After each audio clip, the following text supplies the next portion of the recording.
You just have a gut feeling as a mom, like looking at your child and seeing this is not okay. Something is really wrong.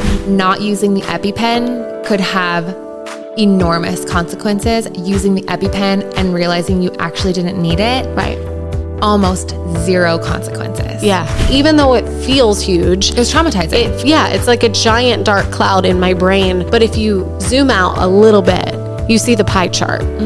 And that did help put it into perspective. Welcome back to EpiPod. Danielle's had anaphylactic food allergies her entire life. And Sarah is a food allergy mom to 2 kiddos. Managing this invisible health condition can feel so isolating. Do you also feel like you have a degree in overthinking? If you're nodding your head like me, then you're in good company. Let's get you off that allergy island right now with people who get it.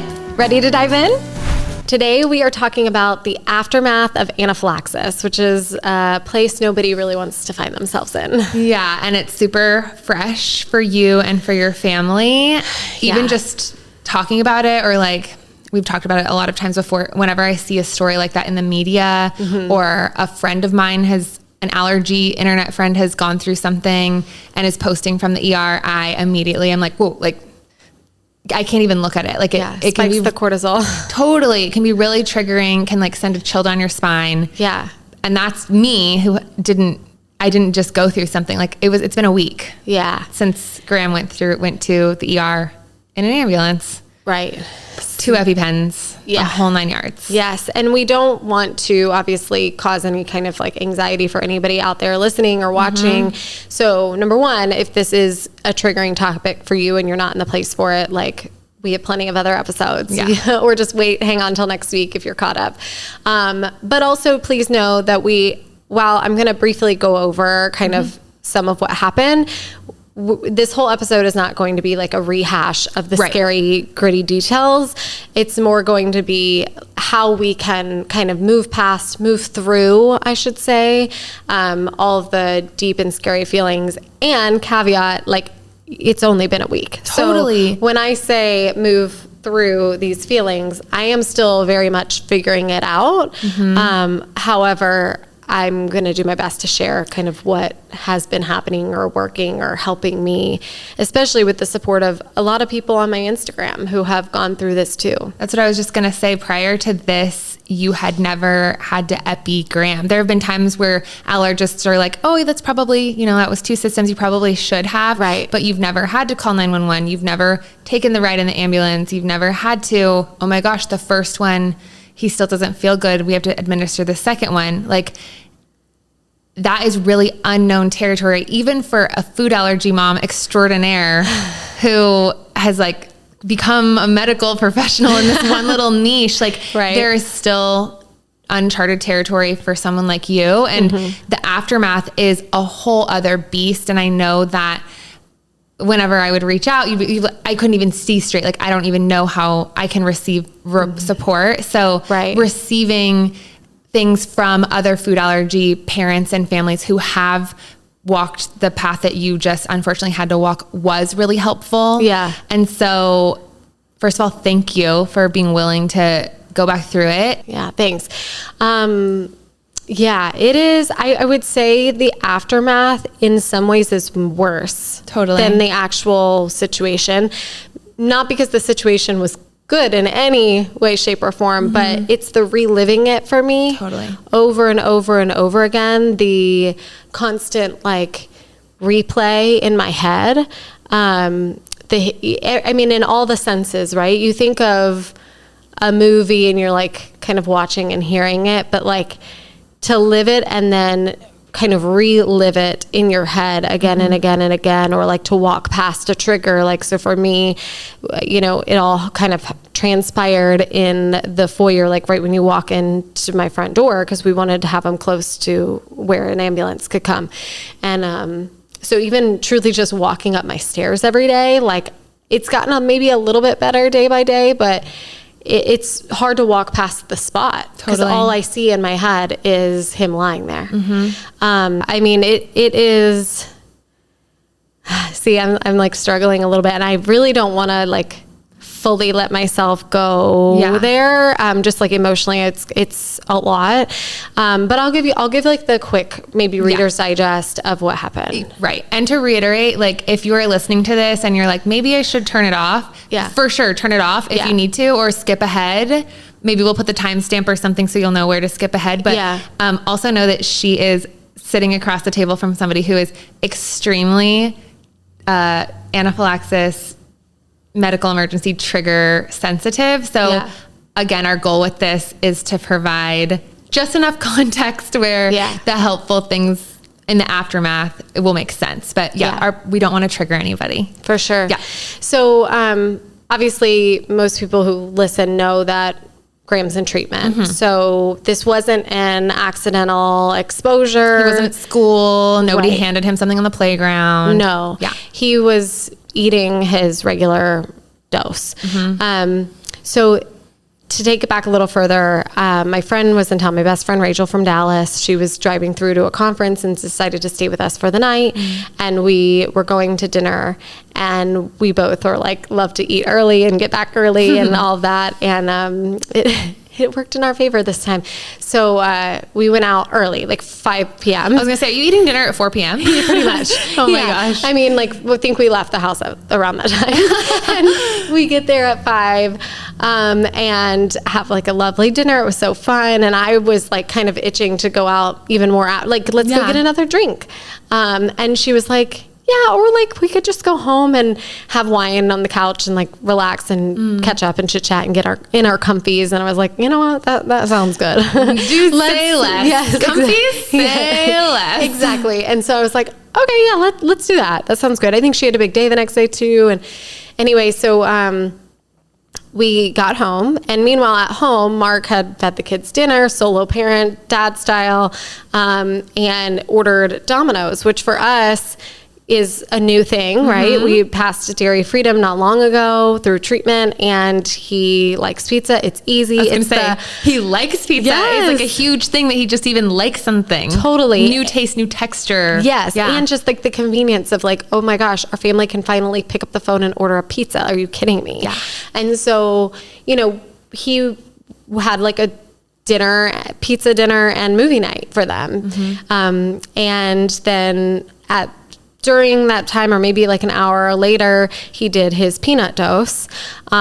Technically, and there's some guilt here, we are supposed to keep dairy and peanuts 4 hours apart. We had been really lax with that because he's been doing so well with dairy, and it's been a little, like we've been doing it for a while now, where we don't necessarily stick to that window, and it's been fine. Like we've never ever had issues with that before. He's also in like the final stages of peanut treatment. Yes. Like it is like, all right, hold 19. Yes, which 18. is or 18. Yes. Yeah, it is a crazy amount for crazy amount for a little kid. Yes. To even be eating. Yeah. Yes, and then and also in this holding period, normally you're like slowly escalating, and I think because we're not escalating, we're just holding at 18, and everything's been going so well. We kind of let our guard down a little bit. You're comfortable. It's like this is what we do every day versus like, all right, check the chart. Right. What 0.018 are we going up today? Totally. And like we just crave. I remember one thing Mark said after all of this is like, he's like, I just wanted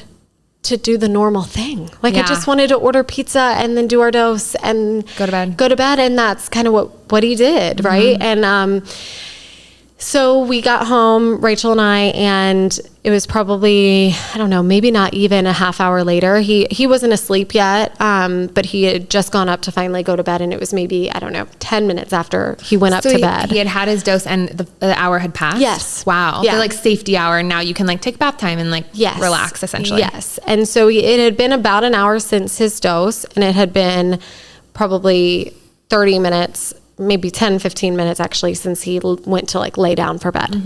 And then all of a sudden we are sitting on the couch, the three of us, and we heard like coughing and kind of like crying and, something wasn't right. But initially we weren't even thinking reaction because Graham in the past has had these breathing episodes related to his tonsils where he wakes up and it is terrifying. He does kind of sound like he's struggling to breathe, and yet there are no other symptoms, right? So we know that this is probably not allergy related. Like this, it must be a asthma breathing situation. Correct me if I'm wrong, but there was one time where you had to have him like standing in front of like an open window or like the freezer or something. Yes, because they say that can help like open the airways when things are constricted. Like it literally was like an airway problem. And with all his tonsil doctor stuff, like his airway is already like smaller than it should be in a good time. Correct. I could totally see how you're like, oh, this is unfortunate. Like another breathing thing, nighttime thing. Right. And it had been a while. At night. Yes. Yeah. And it had been a while since it happened. And he hadn't been sick. And so he then throws up. So immediately both kind of like spidey senses on us, I think, went up a little bit, but still we weren't like even thinking allergy even then right away because we were like, okay, maybe he like gagged, he's coughing so much. And so we're doing all the normal things. But at this point, like normally at the 10-minute or so mark, like he's calm. He's back to like breathing a little normally. It might still sound a little raspy, but he's okay. And things have just like de-escalated and it's fine. But if anything, it was ramping up. Like he was struggling more and more, and he threw up a second time. And so like from the time you were sitting on the couch and you heard the commotion upstairs to like now, where are we at? Like probably like 15 minutes or so in. So like we had given it the like 10 or so that we were hoping like this is just one of those normal situations. Yeah. But at the 10-minute when it was only escalating, and then he threw up a second time, and then he started to look really like lethargic, like not like himself. He started to look really afraid. It's hard to describe, and I bet there's a lot of people out there who are nodding their head as they're listening who've been through this, because then it's giving me like a chill thinking about it. But like you just have a gut feeling as a mom, like looking at your child and seeing like, this is not okay. Something is really wrong. And the fear that you see in their eyes, that is so raw and real and honest that you can't not believe it. You can't not know that this is real. And that something really terrible is happening. And so at that point, Mark and I kind of locked eyes and said, like, this is a reaction. Like this, we need the EpiPen. And so, of course, it wasn't in the exact place that it normally is, because Mark had gone hiking, he was out in allergens and things, which we looked back later and they were high that day, his environmental stuff. Right before dinner, they had gone on a little hike. So his allergy bucket was like possibly just fuller, brimming. Yes. Yeah. And so that was a panic moment, of course, like not having them exactly where they usually are, but found them very quickly, got them. And at that point, everything moves really fast, right? Like you're not thinking anymore. You're just like in action mode. We laid him down because I knew that is in things that I've read, and got the EpiPen or the AviQ. And thankfully my friend was there. So she held his legs down because he was afraid. He didn't want it. I mean, he what knew. Kid wants a shot. Nobody, right. Mark had him kind of at the chest level, like head in his lap. And I was the one to administer the Epi. I kept thinking to myself in the moments before, seeing in his face, like the face of these kids who haven't made it. The parents who have to share their kids' stories on the internet in an effort to help people like me. And I thought to myself, like, I don't want to start a foundation in the name of my child. Like, I cannot start a nonprofit in Graham's name because he didn't make it. Like, that can't be me. I love those people dearly, and I respect the hell out of them, that they have turned such a horrible tragedy into something that can help others just like me, and yet I don't want to do it. Oh, no one would. And I just knew, like, I that can't be me. Like I have to do something and I have to do it now. And I think that combined with really making a big effort to practice using the AviQ and knowing what to do, I mean, it just was jump in action mode. And I used it. He, I think, started to maybe feel a little bit better, but at that point, Rachel had already been calling 911. It was really nice to have her there because she was calm. They took 9 minutes to get there, which I know doesn't sound like a lot in the big scheme of things, but 9 minutes of... It's a long time. It's a long time, especially when he didn't like fully bounce back right away. And thankfully they arrived. It's a crazy thing to see like ambulance lights streaming through your windows and knowing that they're there for you. And they got there, they, were evaluating his vitals, looked pretty good in terms of like his pulse ox, blood pressure, all of that. And yet he still like it was audibly not like breathing well and not looking really all that great. At that point, it had been 10 minutes post-epi because they got there about 10 minutes later. This is me saying, you said we are going to do an episode on like reminding, because yes. As somebody who's had this their whole life, I'm like, how long should you wait until the second one? Like, I don't know. Yeah. Like, and you were able to spring into action and almost like muscle memory it. Yeah. Because you would practice so many times, you would practice with his teachers, with even the school nurse, like you had that on your side. Mm-hmm. So it had been 10 minutes. Is that what the rule of thumb is? Yeah. I mean, I think I've read everywhere from like 5 to 10 minutes. Yeah. But certainly if they're declining or like not, like I think even if they like went from awake to unconscious, I think you'd give it 2 minutes later, right? Like you do what you need to do, but certainly if at the 10-minute mark they are not improved, I think that is what is standard. Mm-hmm. And so, and they know that too, right? Like the people who arrive and help you, the paramedics and all that. And so they saw that he wasn't doing great. They asked him specifically, are you feeling better or are you starting to feel worse? Mm-hmm. And he said he was starting to feel worse again.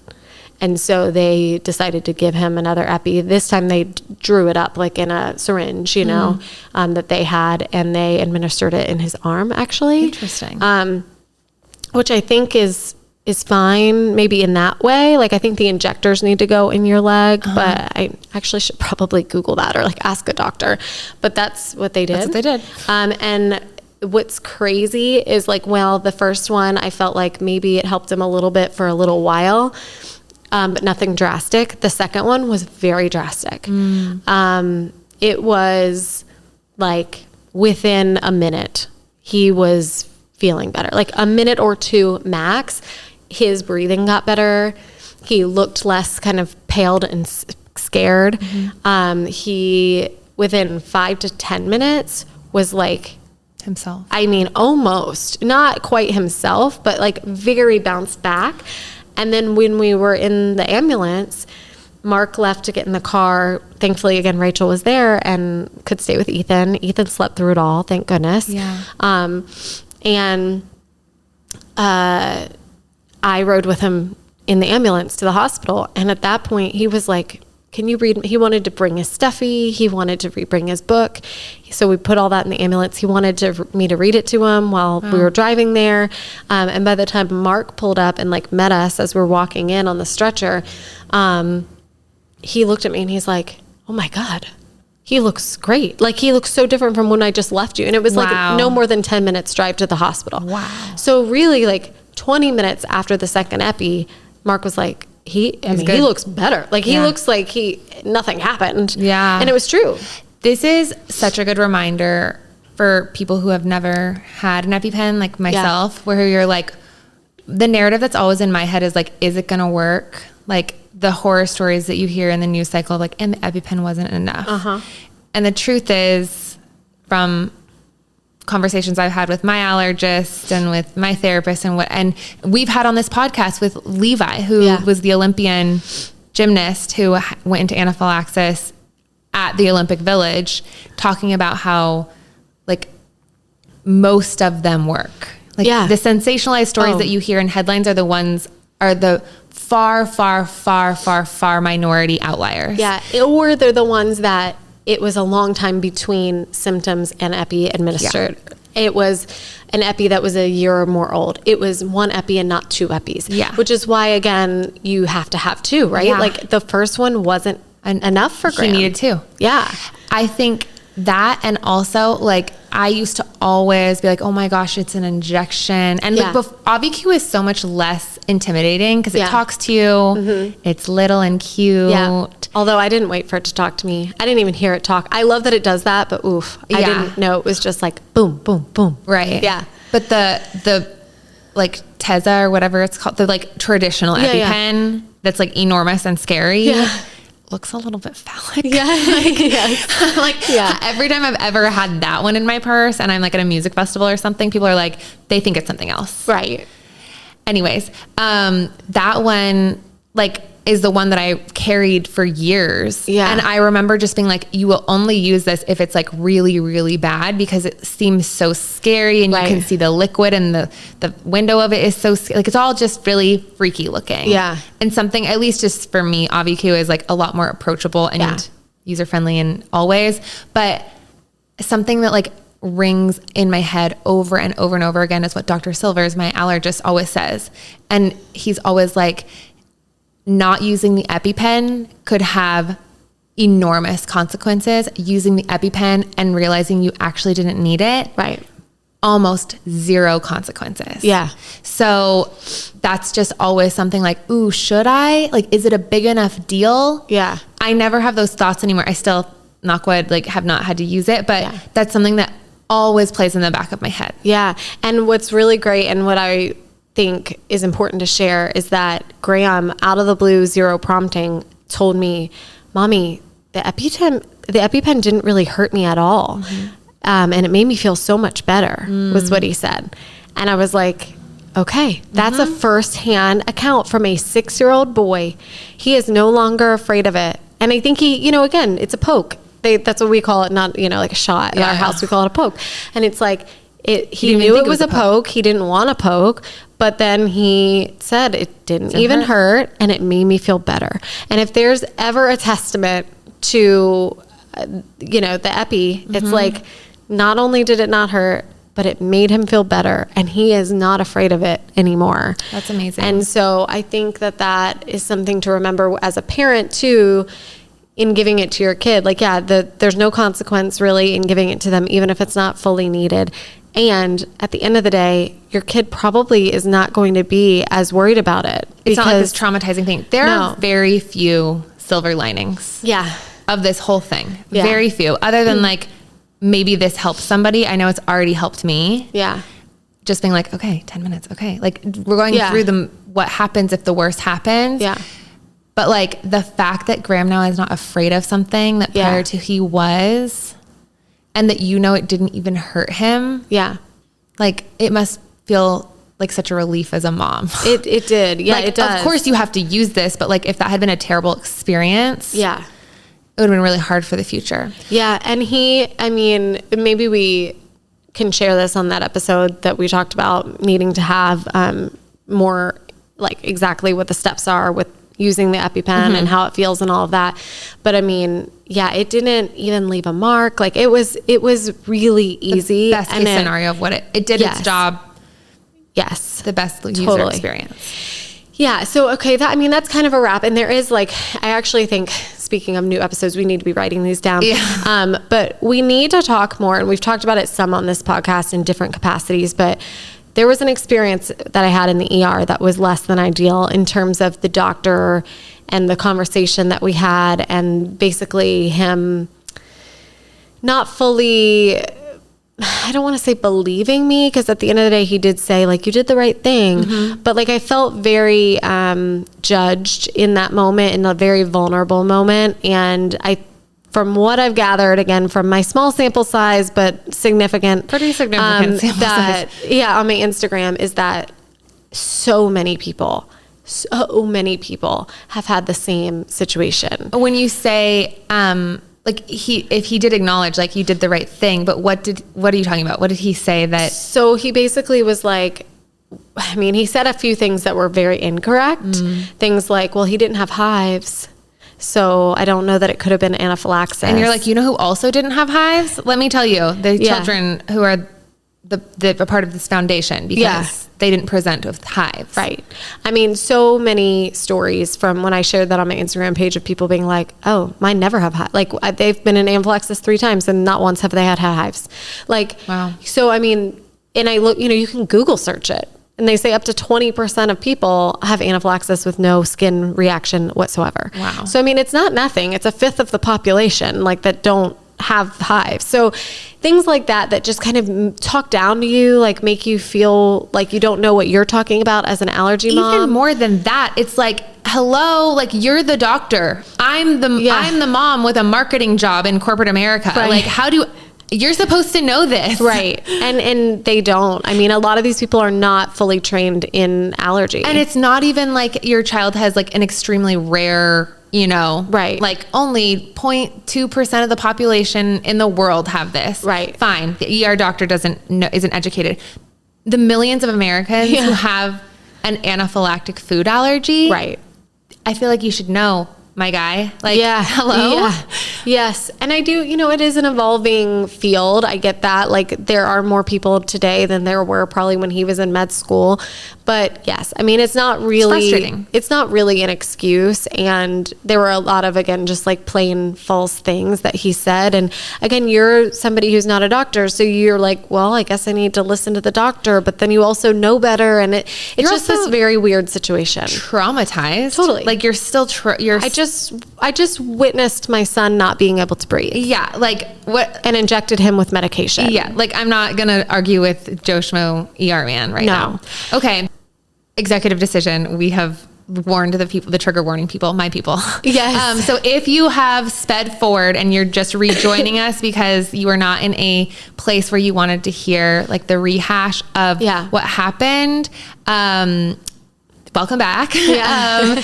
And the TLDR was that Sarah's son had to go to the hospital for anaphylaxis. And so let's move into like so many people DM'd you and texted you and reached out to you, just allergy moms who had been in your shoes and offered help when you felt like you were underwater. Like, talk to me about any sort of things that you know now that would have been helpful or that are encouraging if me or any other food allergy family finds themselves in these shoes in the future. Yeah.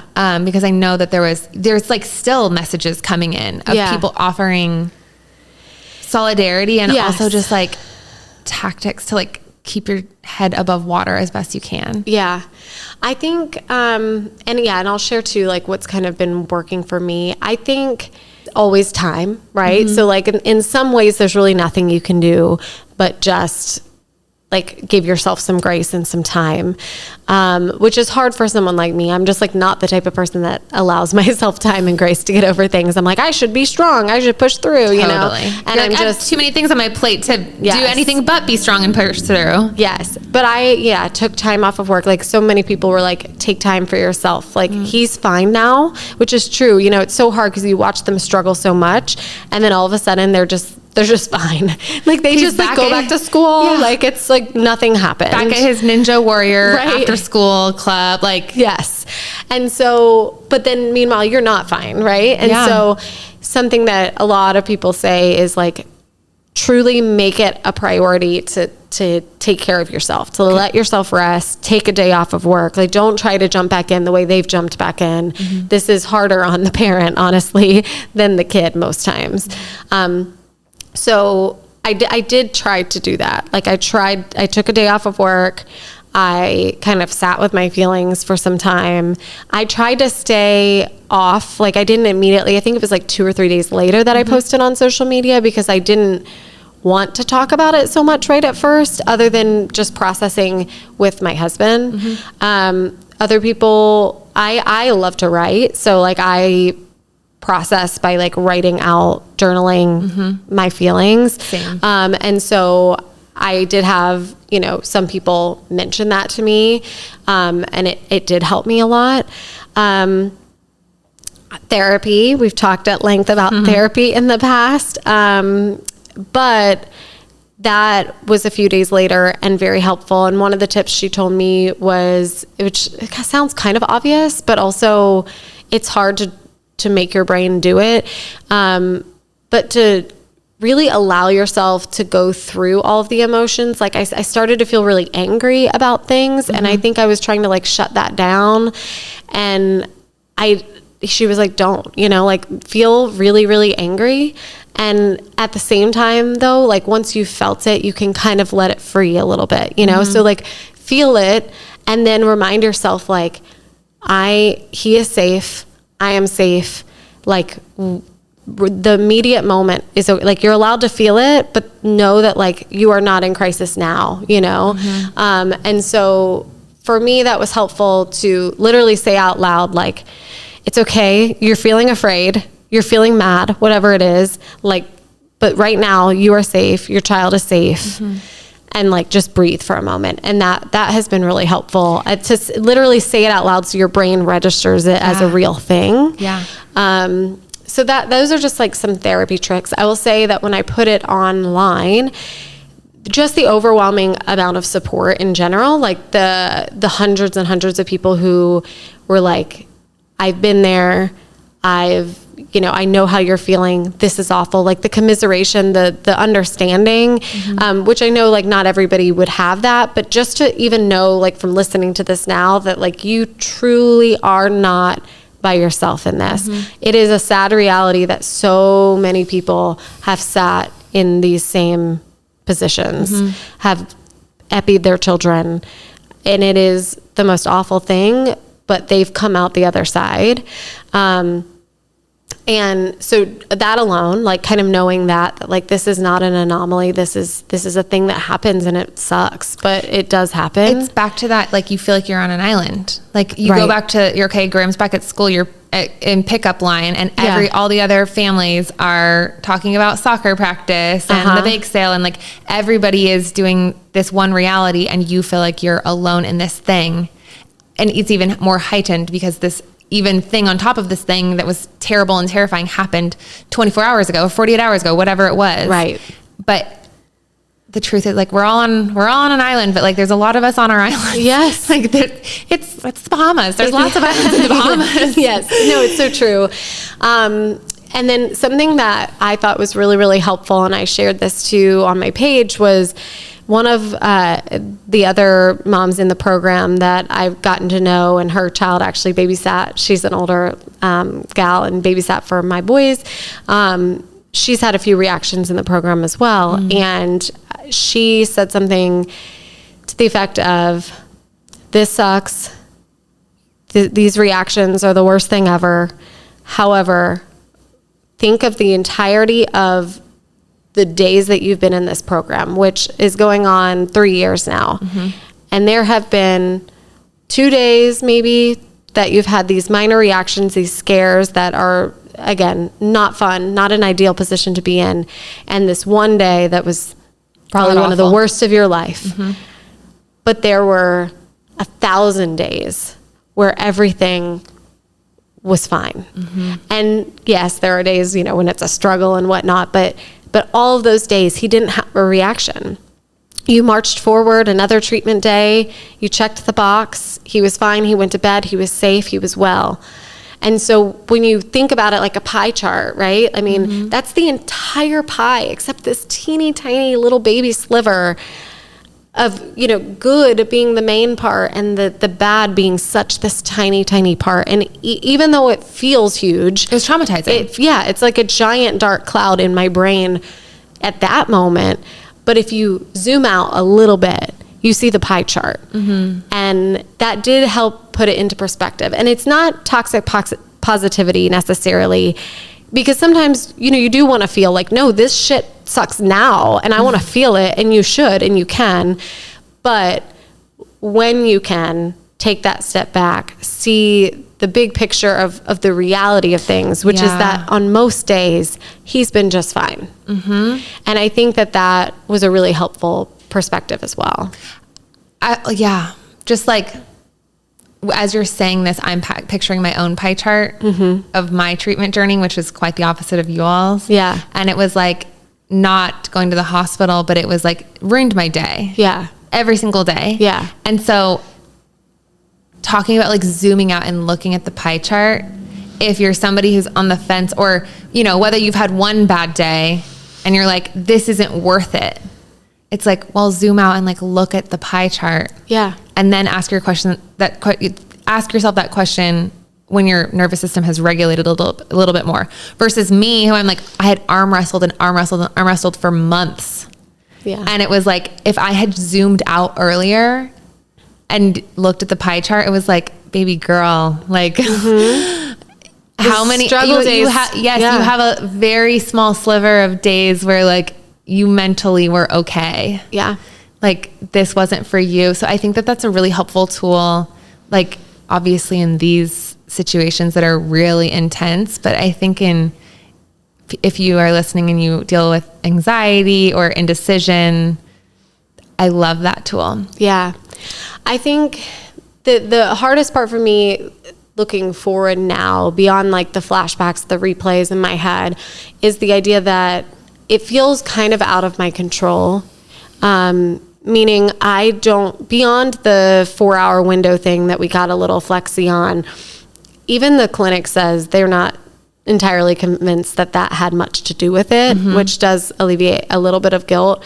They're like, his numbers are so good for dairy. Like he's doing so well. Even his peanut numbers are still trending down. Like we had just done blood work. He's like, you know, you probably didn't have as much control of this, which in some ways is freeing and in other ways is terrifying. Yeah, because you're like, I want to know so I don't do it again, so it doesn't happen again. Yes. And I think that it all kind of goes back to there's not much we can do. Like allergies are kind of a crapshoot. Yeah, like, the immune system is actually so wild. Yeah, and it's always so in flux, you know? And so did it have something to do with the fact that he was out in the allergens, environmental allergens before? Did it have something to do with the pizza? Did it have something to do with the fact that he did get a cold right after, or that a week before he had been struggling with stomach bug and he was better from that, but he was still kind of like his taste buds were different. He didn't want to eat certain foods he was used to. Yeah, that's why we were struggling with even doing the dosing in the first place. Right. Is like it all of a sudden, because of the virus, his taste buds were like hard no. Yes. And so while we are always consistent with treatment and we were able to like get things down, there were a few days here and there that he probably was off by one, which again shouldn't make a huge difference, but things weren't totally normal, right? Well, yeah, but you can just tell, like you have these like it is so clear that his immune system was like the bucket was brimming. Like yes. It was really going through something. Yes. And it was affecting him in a lot of different ways. Right. So I think that is hard to not fully, like in that moment, right? Like if we would have been worried about that, we wouldn't have given him the dose. Right. But we didn't really know that was a thing, or that Nothing was happening. Screaming. No. There were like little things, but there's always little things. Right. Exactly. And if you were scared of every little thing and you would never dose and then you do it, you know? And so I think again, in some ways though, it's a little bit freeing in the sense that like giving up some control of like, I have to just do the best I can. And also I have to know that like, I am so prepared. And that's another thing, that's something I've said to people before, but people were saying back to me was like, but look at you, but look at what you did. You handled it. Like you saved him. You took a terrible situation. You took your knowledge, you put it into use, and he was fine. You did that. So yeah, if nothing else, rest easy knowing that like you're a boss. You handled this. You saved your child, and he's okay. You are equipped. Yeah. You have what you need. You have resources available to you. And that is comforting, even in a very uncomfortable situation. I am, as always, like I've always been so in awe of you, but like this especially is just so unfair and so crazy. I really am just so in awe of you. Like, I'm so proud of you too. But two things in particular, you had, and it sounds like Mark did too from our offline talks, like I'm so proud of you for after like, I mean, I've probably been like months, like the better part of a year being like, yeah, I really should have a therapist. Like, oh, I really should get into therapy. And like when something terrible happened, like you weren't scrambling to find somebody. You knew that you're like, thank God I already have an appointment in 2 days. Yeah. And I am so proud of you for past you doing what future you needed without you even knowing that you would need that as a lifeline. Yeah. And I'm also so proud of you that like, I can't imagine dosing again after that. Yeah. And you have. Yeah. You have done dosing. And it's not just like one little time. Like you guys have gotten back on the horse and you're building back up. And it's just like, I don't know truly anybody with the amount of grit and like you are just such a capable mom, a capable like accidental medical provider. Like you really couldn't have done any better for your family or for yourself. Thank you. I'm so proud of you. Thank you. And you wrote me the like most poignant and like beautiful and real note. Danielle, like next day did like the thing that you wish like, you know, everybody knew the proper things of like just showing up, but not being like intrusive, but like showing up and like wanting to show love and support. And like, I felt that so much with you. Like she just like texted me, there's something on your doorstep. Like first before that, obviously, like, what can I do for you? Is there anything specific? But then like when I had nothing to tell you, you know, cause I was just reeling, like just showing up with like a beautiful thing of flowers and like a card that just meant the world, because it wasn't trying to be like, it's all going to be okay. It was like, if you're listening and anybody you know is going through something, like I should publish, I won't, but I should publish your written words. You can. Because, if you want to. Yeah. I was not expecting you to say that. But No, because truly it was just like, I'm mad for you. Like you were like repeating kind of what I was saying, that it's like, it's not fair. Like, I'm mad for you. This is not okay. Like, I'm so sorry that this happened. And it just felt like such the friend I needed in that moment. So thank you so much, because it was a master class in showing up for people. That's kind. I'm trying not to cuss. I am, imagine a lot of cuss words, insert there, so pissed off. Yeah. Like you have had a life with kids, even without special, you know, medical things going on, is crazy. And that's coming from somebody who just sees it, because I have close friends who are in the thick of it. Yeah. But like, I know how crazy it is. Then with treatment, with work things, with friend things, with family things, with just like you things, like you and Mark have been on like the most insane, like not FDA approved or whatever, whoever inspects the roller coasters, like the most unsafe roller coaster. It's like, somebody unstrap them from this. Like, this sucks. And then when you're like already at the point where you're like, I really can't take anymore, so I'm gonna need a break. God, universe, whoever's listening, like, I really can't take another round of this roller coaster. That happened. Yeah. I am just livid. Yeah. For you. Yeah. I am so angry. It is so not fair. Like, none of this is fair, but like that and the way that like all of these different events lined up for you. Yeah. I don't know how you're still like walking. But like, and that's why like back to like, I don't have anyone in my life that I'm more in awe of, because like, not only are you walking, like you got your kid back on the bus for treatment, like you're back to being super mom, like going on the field trips, like you're back to work, also, I walked in today. If you're not watching, like go to YouTube. She's wearing this like stunning top, and her eyes, I was like, hello? Like, is this AI? Like, she's so beautiful and put together. And I'm like, how? Oh, thank you. I don't know. You really are superhuman. And I know like that is just allergy mom things. There's a lot of super moms out there for sure. Like being asked more than what's like humanly possible or fair. It does feel like that sometimes. It does. Yeah. And I think like admitting that, and And giving yourself that pat on the back is kind of important. Like, I don't do it very often, but sometimes, like, when I hear you say it, I like think to myself, like, you know what? She's not wrong. Like, the cards lately that I'm being dealt have not been super easy, and I've done a pretty decent job of handling it. So, like, I should be like, yeah, I am like a superhero right now for my family. Like, I am doing as best I can, you know, and like that should be enough. And they're not even like, I think like sometimes those are the most insidious cards, like the ones where it's not like, oh my God, I got into a terrible car wreck. Like obviously you're in the, you know, like your leg is broken in 500 places because you got in a car wreck. Like that's very public facing, but it's the like, not just one card, but multiple cards where you're just like, this isn't something that like you would even talk about with most people. Yeah. Like death by 1,000 cuts. Death by 1,000 cuts. And then you pour not just salt in those wounds, like you got acid poured in those wounds. Like it is so unbelievably, I was just like, I'll cuss. What the fuck? Like I was literally like praying. I was like, God, like this isn't fair. Yeah. Like you can't, like you have got to throw these people a bone. Like this is not fair. Like this is not okay. Yeah.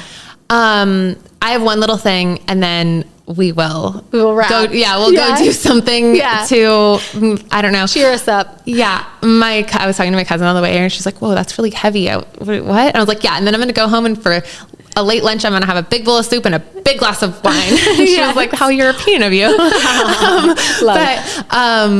I believe it was Elizabeth Gilbert, who is one of my favorite authors. I could be wrong, but I'm pretty sure it was her on a podcast talking about like when you're having big emotions, like, or it may have been Glennon Doyle. It was one of them. It was one of the most fabulous of my favorite female writers, but they were talking about how like, even though we're adults, like having big feelings, it's like you have a 2-year-old inside of you, and telling a 2-year-old who needs to like run around the room having a tantrum, like you have to let yourself have the tantrum in whatever way that means. Like in a journal for you, like you wrote such beautiful poems, like it could be working out, it could be crying with your spouse, it could be whatever it is. But like, if you are trying to just like sweep your in need of a tantrum toddler under the rug, like you can't put a toddler under the rug. Like you have to sort of like at certain stages, just let it run around the room, and then it gets tired out and your grief, your anger, your whatever, it's like, just like a kid will sit down on the floor and like, okay, now I want to read this book. Like now we can move on. Yes. But I'm just proud of you for letting yourself tantrum, the therapy, being willing to share. Like this certainly wasn't easy. So I love you. I'm proud of you. I'm sorry. You're amazing. Thank you.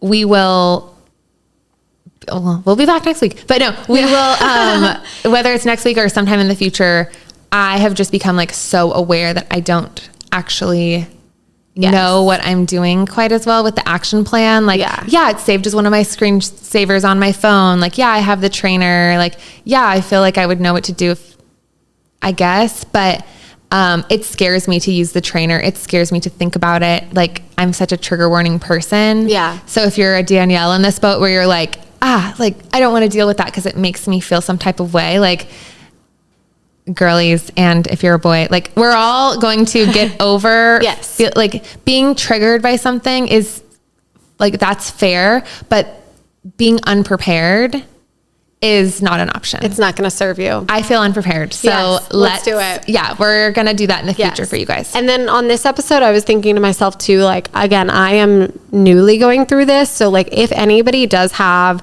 good tips to like work through the aftermath of anaphylaxis and like what has worked for you, how have you reframed, please leave it in a comment on like whether it be Spotify, our social media, when we post little links or like clips of this episode. But like reviews and comments could be a great place to, or like on YouTube, there's a bunch of comments on each of the videos. That would be an awesome place to help other people by sharing kind of what you've gone through and what's helped you. Yeah. If there's like articles, books, podcasts, what have you, that would be so appreciated. That's like what we're doing, why we're building this community. Yes. Okay. We gotta go. Bye. Yes. Bye. Have a good week and we'll talk to you soon. Yeah. See you next week. Okay.